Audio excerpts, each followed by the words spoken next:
नमस्कार शेतकरी मित्रांनो, मी जैविक शेती मार्गदर्शक सोनाजी दिगंबर अवचार, सेंद्रिय शेती सल्लागार, मल्टीप्लायर ब्रँच ऑफिस, वारंगा फाटा, तालुका कळमनुरी, जिल्हा हिंगोली. Mobile number 9370517016. तर आज आम्ही आलेलो आहोत बघा मुक्काम पोस्ट कासारखेडा, तालुका जिल्हा नांदेड, महाराष्ट्र. तर या गावामध्ये मित्रांनो आम्ही मल्टीप्लायर आपलं हळद पिकासाठी दिलं होतं आणि शेतकऱ्यांना कसं वापरलं हे तुमच्यापर्यंत आज पोहोचण्यासाठी आम्ही इथं आलेलो आहोत. आणि एकंदरीत त्याला ॲव्हरेज किती आलं तरी कुठल्या प्रकारचं खोटं किंवा बनावट नसताना हे लाईव्हमध्ये आपण आज इथं व्हिडिओ बनवायसाठी आम्ही आलेलो आहोत.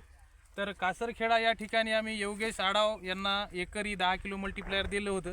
तर तुम्ही लाईव्ह बघू शकता किंवा त्यांच्या तोंडून आपण आता रिझल्ट ऐकणार आहोत की कशा प्रकारे त्यानं वापरलं आणि त्याला एकंदरीत रिझल्ट किती आला आणि मल्टीप्लायरमधून ते समाधान आहेत का. तर हे त्याच्या तोंडून आपण थोडक्यामध्ये एक ऐकून घेऊया, जाणून घेऊया. तर सर्वप्रथम तुमचं नाव सांगा. योगेश परसराम आडाव, राहणार कासरखेडा. तर आपण महिन्याला 1 किलो मल्टीप्लायर वापरलं होतं. पहिल्यांदा हळद लावतावेळी त्याची बुडून म्हणजे मल्टीप्लायर बीज प्रक्रिया केली का सुरुवातीपासून किती केली? ते 1 किलो पुड्यामध्ये एकराचं बिनं बुडेल. तर 8 क्विंटल समजा एकरी बिनं येणं बीज प्रक्रियापासून मल्टीप्लायर सुरुवात केली. बीज प्रक्रियेला 1 किलो मल्टीप्लायर